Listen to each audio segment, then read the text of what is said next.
Bonjour très chère Balance, j'espère que vous allez bien. Je suis ravie de vous retrouver pour cette guidance du mois de mars. Ça y est, c'est bientôt le printemps, mais oui, ça y est, on y arrive. Les balances, pour ceux et celles qui ne me connaissent pas, je suis Marie Cardinal, enchantée, je suis tarologue, je suis également thérapeute, hypnothérapeute, et on va regarder un petit peu ensemble vos énergies du mois de mars avec les 22 arcanes majeures du tarot de Marseille d'un côté, pour aller voir quelle est l'énergie extérieure qui va vous concerner, qui va vous aider. On va utiliser le Golden Wheel pour vous, vos énergies à vous, et puis un petit oracle mignon comme tout avec des petits animaux, j'aime bien, les petits animaux totems, c'est le Woodland Wildness, voilà. On y va. Pour ceux et celles qui veulent une guidance avec moi, rien de plus facile, vous avez sous la vidéo mon site internet ainsi que mon email, vous pouvez m'envoyer un message, et donc on peut se voir en visio, voilà, des consultations en visio, par téléphone ou en cabinet. Voilà, on a le choix, les amis. On y va. Quelle est l'énergie extérieure qui va vous accompagner, les balances, sur ce mois de mars? Oh, la papesse. On l'avait pas encore eu, la papesse. Ok, la papesse. Je fais le tirage et puis on décrypte tout ça ensemble. Mes balances. La première carte, c'est ce que vous voulez. Bah oui, évidemment qu'on veut ça. On veut tous ça. On veut tous un 6 de bâton. Ça, c'est le 6 de bâton. C'est votre posture. C'est ce que vous souhaitez pour vous sur ce mois de mars. Votre entrave, il n'est pas petit. Hein, moi, je vous le dis. C'est un roi de coupe. Ça, c'est votre défi, votre épine dans le pied, votre caillou dans la chaussure. Vous prenez la métaphore que vous voulez. Pour vous sauver de ce mauvais pas, on a le 7 de denier qui est là. Et puis, on a beaucoup d'hommes, hein. C'est très masculin, les balances. Et puis, on en a encore un. On a encore un petit gars, là, avec un 3 de denier. On a 2 deniers, coupe, bâton. On n'a pas d'épée. Je vous le montre parce que c'est trop beau quand même. En dos de deck, on a un as de coupe. Bon. Avec notre petit oracle et nos petits animaux totems, qu'est-ce qu'on a?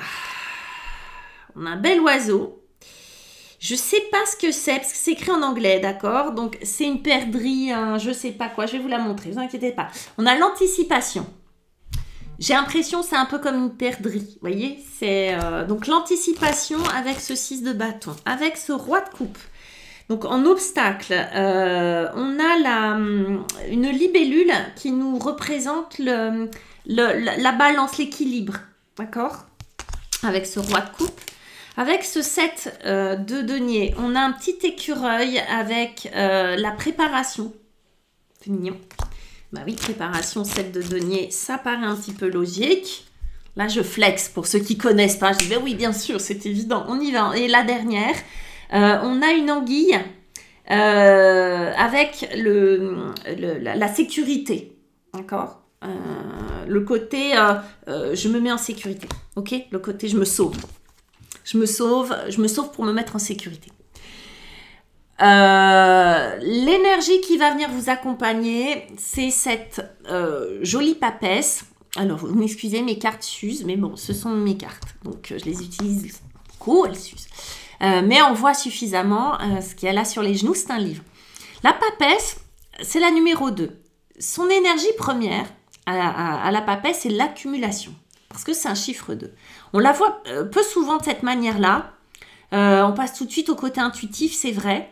Mais d'abord, son énergie à elle, c'est d'accumuler. Elle va venir vous aider à accumuler quoi? Plein de choses. Entre autres, du savoir. Livre. D'où le fait qu'elle a un livre sur les genoux. En fait, elle accumule toutes les expériences. C'est comme ça. C'est une carte de réceptivité. Donc, elle sort ses antennes. Elle reçoit les infos, elle les mange, j'allais dire, elle les écrit, c'est plus joli, elle les écrit, elle les accumule, et à l'intérieur d'elle, et vous voyez que c'est une carte très couverte, elle a beaucoup de vêtements, c'est comme si à l'intérieur, on ne savait pas vraiment ce qu'elle en faisait, mais elle en fait quelque chose. Elle en fait des apprentissages. En vrai, cette femme-là, c'est l'accumulation d'expériences. Donc, qu'est-ce qu'elle va faire? Elle va transformer chaque chose que vous allez vivre en un apprentissage. C'est pas plus compliqué que ça. Elle vient vous aider à apprendre de toutes sortes de situations. Et aussi, et vous donnez ces espèces, vous communiquez ces espèces d'antennes qu'elle a à ressentir les choses, à sentir les situations, à, comment on va dire ça, à se connecter à ces sixièmes sens, j'allais dire, ça paraît pas cohérent, à ces autres sens que les 5 qu'on connaît d'habitude. Parce qu'en fait, on en a plein. On n'en a pas 6, je crois qu'on en a 9, 8, je sais plus.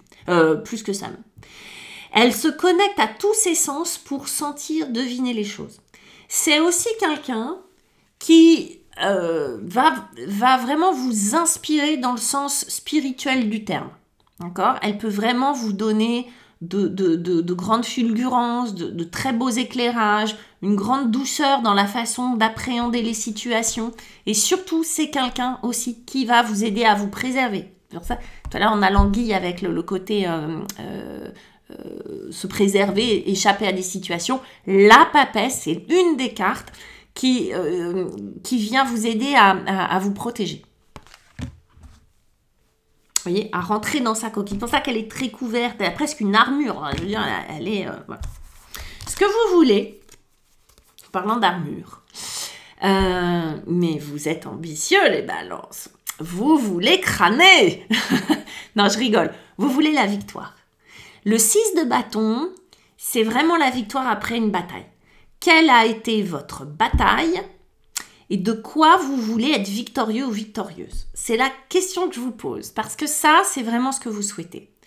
Il y a ce côté victoire et ce côté panache. Le côté, non seulement je gagne, mais en plus, j'y suis arrivée, mais en plus, je le fais savoir. C'est-à-dire, il y a le côté reconnaissance de la part des autres. Hein? Avec les bâtons, on n'est jamais dans une énergie tiède. Ça, vous commencez à le savoir, les amis. Du coup, on est dans une énergie d'action, de pugnacité, de panache, de brillance, de séduction presque. Et avec ce 6 de bâton, on est vraiment dans « je fais savoir que c'est moi le boss quand même. Hein. C'est moi, the goat, c'est moi ». Donc, il y a vraiment là quelque chose de très, très beau, un peu spectaculaire presque. Mais ça peut être alors, je dis ça, mais ça peut être juste... j'ai réussi mon examen, hein, bon, un truc bateau, mais je m'étais lancé un défi, un challenge, j'ai réussi, j'ai gagné mon procès contre mon ex-mari, j'ai réussi à trouver un job, le job de mes rêves, enfin bref, je me suis battue pour, d'accord ? Je m'étais formée à telle chose alors que tout le monde me disait que j'y arriverais pas, boum, tiens, dans ta face, j'y suis arrivée. C'est ça, le 6 de bâton, hein. C'est j'ai... Et avec ça, donc je l'appelle la perdrix, hein, parce que je ne sais pas du tout ça, c'est l'anticipation. Il y a l'idée de l'anticipation. Encore une fois, anticiper pourquoi ? Alors, je veux être victorieux, victorieuse de quelque chose, je veux avoir le dernier mot sur quelque chose, je veux montrer à tout le monde, je veux prouver que j'y suis arrivée, ou je veux la reconnaissance des autres sur telle ou telle chose, que quand même... Et l'anticipation. Et il y a ce désir d'anticiper les situations, de se projeter. D'accord ? Je pense là, avec ces 2 cartes, les balances, vous avez subi quand même, de ces derniers mois, des trucs pas très cool. Est-ce que c'est une séparation? Est-ce que c'est à propos de vos enfants, de la garde de vos enfants? Est-ce que c'est dans le travail où vous avez dû vous battre? Où vous avez dû faire votre trou? Est-ce que les relations sont compliquées? Vous voyez, il y a l'idée quand même d'une énergie guerrière et puis une énergie d'anticipation. Bien assumée, hein, certes, mais quand même, on n'a pas ce désir pour rien. C'est que on peut supposer qu'il y a eu bataille, conflit, désaccord avec votre entourage. Que, encore une fois, que ça soit professionnel ou que ça soit personnel. Dans l'idée, il y a ça. Votre épine, votre caillou dans la chaussure, c'est le roi de coupe et on a notre libellule qui nous parle d'équilibre. Le roi de coupe, ce sont les émotions. Une figure, la plus haute, un roi, qui nous parle d'émotions. Ça, le roi de coupe, c'est la figure qui assume ses émotions. C'est le thérapeute Voyez, le thérapeute quand il est bon, le thérapeute quand il est sécure et qu'il n'a pas peur de ses émotions ni celles des autres et que c'est ok, vas-y, pleure, viens cracher ta Valda dans mon cabinet. C'est l'archétype, ok? C'est vraiment ça. Le roi de coupe, c'est vraiment quelqu'un qui va qui est ultra sécure avec les émotions. Il n'y a pas de problème. Les émotions, c'est son dada, c'est son rayon, il bosse avec, ok? Je dis pas que vous allez bosser avec, mais ça peut être quelqu'un, du coup, qui représente ce personnage, homme ou femme, d'accord, qui représente pour vous ce truc un peu mystérieux, ce personnage ultra charismatique parce qu'il a une espèce d'intuition, de sensibilité hors norme. Et on voit bien qu'il vous déstabilise, ce personnage, ok? Que ce personnage vient créer du déséquilibre puisque c'est l'équilibre là dont on parle. Alors, est-ce que c'est, je sais pas, un collègue, un patron, un machin, voilà, un ex, une ex, j'en sais rien. Je pense que c'est plutôt votre énergie à vous accaparer, hein, balance sensible que vous êtes. Comme s'il fallait que vous assumiez quelque chose qui était compliqué pour vous. Une sensibilité, un talon d'Achille. Lui, il n'a pas peur de dire bah là, je suis foireux, en vrai. C'est vrai, je suis qu'un être humain, je suis foireux à cet endroit. C'est pas parce que c'est un roi que c'est le plus fort du monde. Vous voyez, c'est pas un roi de bâton, c'est pas... Non. Et il est un peu Jésus dans la vibes, vous voyez.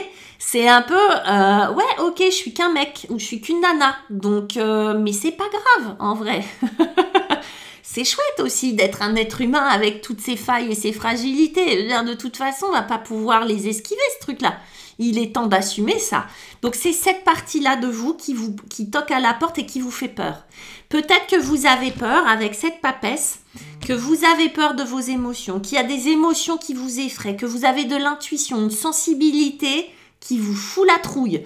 Peut-être même que vous avez un appel à devenir thérapeute. Peut-être ça vous fout la trouille. Peut-être que vous avez un appel à devenir guérisseur, ça vous fout la trouille. Peut-être que vous avez juste un appel intérieur, une sensibilité, mais qui est pas assumé, tout simplement qui n'est pas assumée et qui crée du déséquilibre. La papesse, n'oublions pas, elle vient vous donner ces antennes-là et surtout, elle vient vous dire « T'inquiète, tout ce qui va t'arriver, même si ce sont des émotions enfouies et qui ne sont pas drôles, moi, je vais en faire un apprentissage. Tu vas voir, on va tout écrire dans un livre et on va tout décrypter derrière et t'inquiète pas, on va en faire quelque chose d'intéressant pour toi. » Comment on s'en sort? Eh bien, tout simplement en semant des roues de charrette dans la terre, les amis. J'adore cette illustration. Non, c'est un set de denier. Le set de denier, c'est vraiment le semeur. C'est le cultivateur, voyez? C'est celui qui a la patience, c'est celui qui a la sagesse, c'est celui qui sème, ça, qui sème ses graines et qui sait qu'il va lui falloir du temps pour récolter. Il a cette patience, il a ce côté terrien, il a ce côté pragmatique.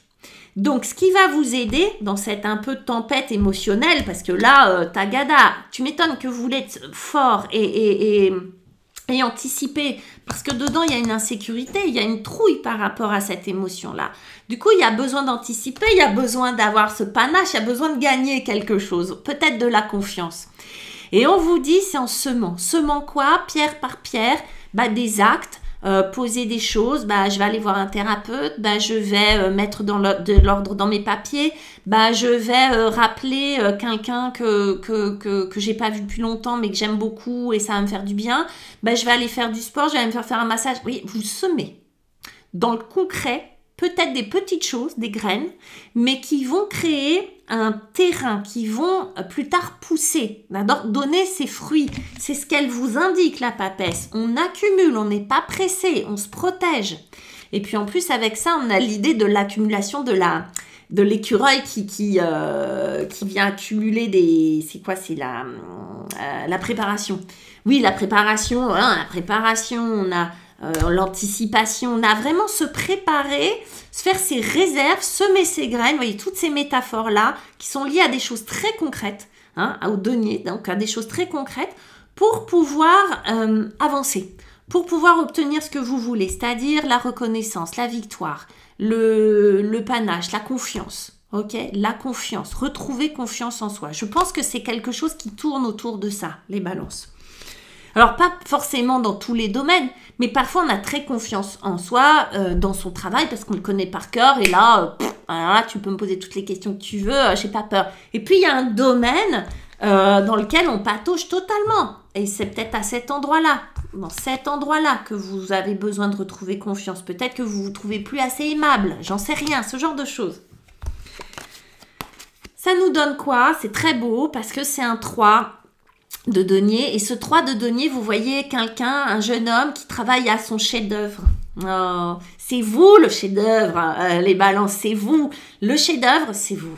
Symboliquement, métaphoriquement, c'est vous le chef-d'œuvre. Le chiffre 3 nous parle d'alliance, de trinité, de cœur, de corps et d'esprit. Du coup, ça nous parle d'alignement. C'est pour ça que vous avez semé, c'est pour ça que vous avez accumulé du savoir, des attentions, plein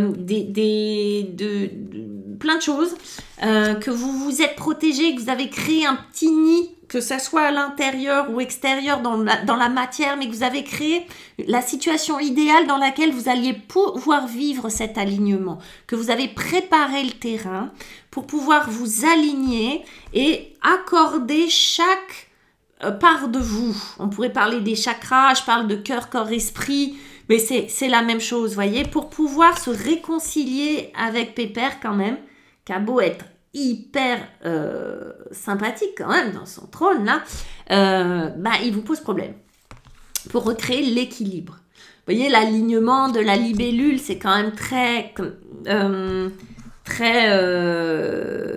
avec l'équilibre, avec ses ailes, sa fragilité, à la fois sa fragilité, son alignement, le fait qu'une libellule peut se poser n'importe où, mais c'est surtout, je ne sais pas si vous avez observé les libellules, en fait, vous pouvez tourner la feuille sur laquelle elle est posée, elle va toujours rester comme une espèce de boussole, elle va toujours rester dans le même axe. Ouais, c'est assez marrant. Bref, on fera de la biologie plus tard. Donc là, c'est créer votre chef-d'œuvre, c'est bosser sur vous. C'est faire de vous, de votre vie, de votre job, un art de vivre. Vous voyez, c'est ça l'idée. Et avec ça, on a cette anguille qui nous parle de se préserver. Voilà, se préserver, se sauver, se préserver. C'est ce qu'elle fait la papesse. Ce mois de mars, c'est vraiment un mois où certes, vous voulez de l'action, du panache, briller, etc. Sans doute, et de la reconnaissance et de la confiance. Parce que sans doute, il y a besoin d'abord de passer par ces étapes-là qui sont se préserver, se faire du bien, se réaligner, que ma tête soit raccord avec mon cœur, qu'il soit raccord avec mon corps. D'accord? Parce que parfois, le cœur et la tête se castagnent. D'accord? J'ai mon cœur qui dit ah, « reviens » et puis ma tête qui dit « ça n'a pas la tête, Jean-Paul, après tout ce qu'il t'a fait ». Ok, donc des fois on n'est pas raccord et puis en plus il y a le corps qui j'ai mal au ventre à chaque fois que je sens son parfum. Vous voyez, en plus il y a le corps qui s'en mêle. Là l'idée c'est d'être raccord et pour ça on a besoin d'explorer des émotions plus. Donc c'est se faire copain avec ça, c'est se réapprivoiser. Là dans l'idée il y a l'idée de se faire accompagner, de ne pas rester seul. Encore une fois, ce chiffre 3 il est souvent associé à la Trinité, mais à l'association, d'accord, à l'échange, au partage, que ça soit thérapeute, que ça soit parce que vous allez faire de la taille sur pierre et que ça vous fait du bien. Bref, l'idée c'est d'aller faire quelque chose qui fait que vous ne restez pas seul et que vous arrivez à exprimer ce qui est coincé là à l'intérieur. Ce qui va permettre à cette anguille de se faufiler librement, facilement entre les obstacles et de vous préserver. Les balances, c'est surtout ça. Le mot de la fin, c'est préservez-vous. On n'a pas peur avec ça. Ça, c'est un cœur qui déborde d'amour et c'est ça qui vient derrière. Voilà, je vous fais le truc pour le mois prochain. En gros, fin mars. Voilà, vous pouvez aller boire dans cette coupe-là, qui est un numéro 1. C'est magnifique d'avoir ça, hein, c'est The Graal, voilà. Je vous embrasse mes balances, laissez-moi des commentaires, des likes, abonnez-vous et puis on se rejoint le mois prochain. Ciao.